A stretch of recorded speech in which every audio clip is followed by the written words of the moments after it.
अस्सलामुअलैकुम, कैसे हैं आप लोग? उम्मीद है ठीक होंगे। आज हम आप लोगों के सामने एक नई टैबलेट्स की डिस्क्रिप्शन लेके आए हैं जिसका नाम है एंड्रॉल। एंड्रॉल इसका ब्रांड नेम है, ठीक है। डिफरेंट कंपनीज डिफरेंट प्रोडक्ट्स बनाती है और उनको नेम्स देते हैं, तो उसको हम कहते हैं ब्रांड नेम। जो जेनेरिक नेम है इस टैबलेट का उसको हम कहते हैं प्रोप्रानोलोल। अब प्रोप्रेनोलॉल हमारे साथ डिफरेंट डोजेजेस में आती है, जैसे 10 mg का डोज हो गया, 20 mg का डोज हो गया, 40 mg का डोज हो गया, ठीक है। सो इस तरह वो डिफरेंट डोजेजेस में आती है, लेकिन रिकमेंडेड डोज क्या है वो हम आज इस वीडियो में बताएंगे और इसका काम क्या है, ठीक है। सो एंड्राल एक non specific beta adrenergic receptor blocker है, ठीक है। अब नॉन स्पेसिफिक का मतलब क्या है? नॉन स्पेसिफिक का मतलब ये है कि हमारे बॉडी में बीटा 1 रिसेप्टर्स भी हैं और बीटा 2 रिसेप्टर्स भी हैं, ठीक है। लेकिन ये नॉन स्पेसिफिक है, मतलब ये कि ये बीटा 1 और बीटा 2 दोनों के साथ अटैच हो सकती है, ये किसी एक रिसेप्टर के लिए स्पेसिफिक नहीं है, ठीक है। सो ये एक non specific adrenergic beta blocker है, जो कि बुनियादी तौर पर हमारे दिल पे काम करती हैं, ठीक है। और इसके इसके अलावा इसके और भी बहुत सारे इस्तेमाल के बहुत सारे वो है हमारे पास फ़ायदे हैं, जैसे कि हाई ब्लड प्रेशर को ये कम करता है, ठीक है।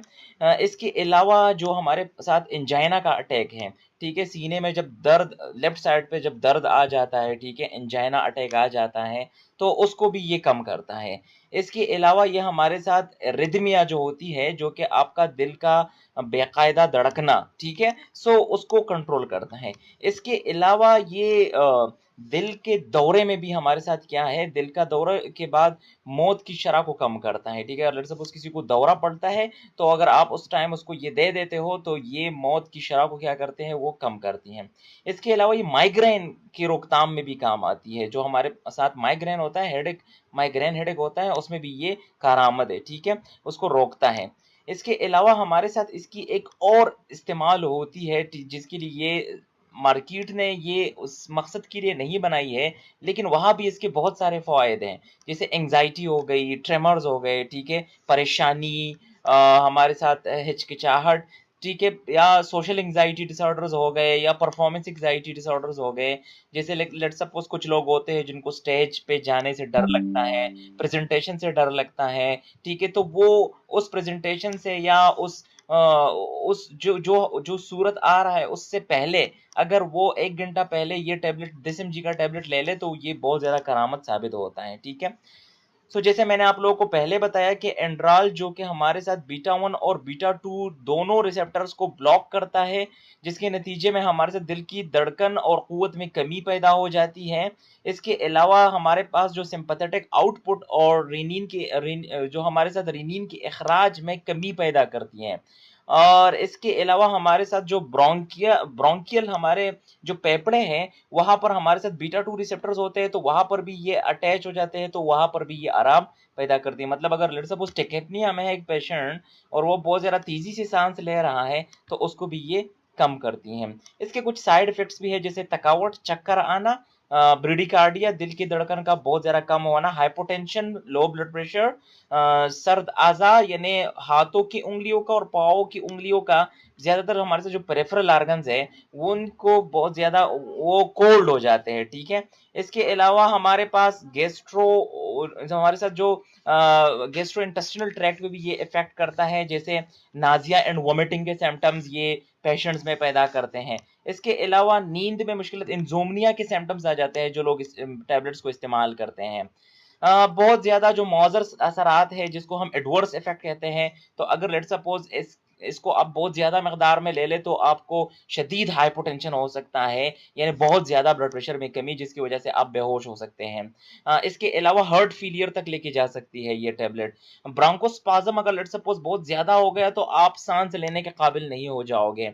इसके अलावा ये मूड की जो चेंजेस हैं उस वो भी कराती है, जैसे डिप्रेशन में लेके जाती है कुछ हमारे पास कुछ लोगों को, ठीक है, तो मूड चेंजेस लेके आती हैं। और इसके अलावा हमारे साथ जो लीवर फंक्शन है वो भी हमारे साथ ये छेड़ता है, ठीक है। सो लीवर अगर लेट सपोज किसी का लीवर फंक्शन टेस्ट जो है ना वो हमारे पास ठीक नहीं है, तो उसके लिए ये मेडिसिन रिकमेंड नहीं करानी चाहिए। अगर रिकमेंडेड डोज के बारे में मैं बात करूं तो 40 मिलीग्राम 2 बार रोजाना, 120 से 240 मिलीग्राम फी दिन तक बढ़ाई की जा सकती है इस मेडिसिन में, ठीक है। एंजाइना का, अगर लेट सपोज किसी को एंजाइना का अटैक है तो 80 से लेकर 320 मिलीग्राम तक पर डे ये ले सकता है, ठीक है। माइग्रेन के लिए अगर कोई यूज कर रहा है तो 80 से लेकर 240 मिलीग्राम तक पर डे ये ले सकता है। और इसके अलावा अगर एसेंशियल ट्रेमर्स है, ठीक है, लाइक एंजाइटी के ट्रेमर्स हो गए, ठीक है, तो उसके लिए भी 40 से लेकर 320 मिलीग्राम तक पर डे ये ले सकता है। So it was all about एंड्रॉल, ठीक है। और एंड्रॉल के कुछ मैं और भी पिक्चर्स दिखा सकता हूँ, ठीक है, जैसे ये डिफरेंट हमारे साथ डिफरेंट उसमें मार्केट में आपको मिलेंगे। ये आपको इस सूरत में भी मिल सकते हैं, इसमें भी मिल सकते हैं, इसमें भी मिल सकते हैं, इसमें भी और इसमें भी, ठीक है। सो ये डिफरेंट हमारे साथ डिफरेंट जो इसके हमारे साथ वो ब्रांड्स ने डिफरेंट पैकेट्स बनाए हुए होते हैं, तो ये आपके सामने होनी चाहिए, ठीक है। सो आई होप कि आप लोगों को एंड्रॉल की समझ आ गई होगी। लेट सपोज कोई भी मुश्किल है, so you can ask in the comment section, और आप लोग नेक्स्ट वीडियो में क्या जानना चाहते हैं, you can ask in the comment section as well. So I hope you will must like the video. Please subscribe the channel, like the video and share the video. Thank you so much.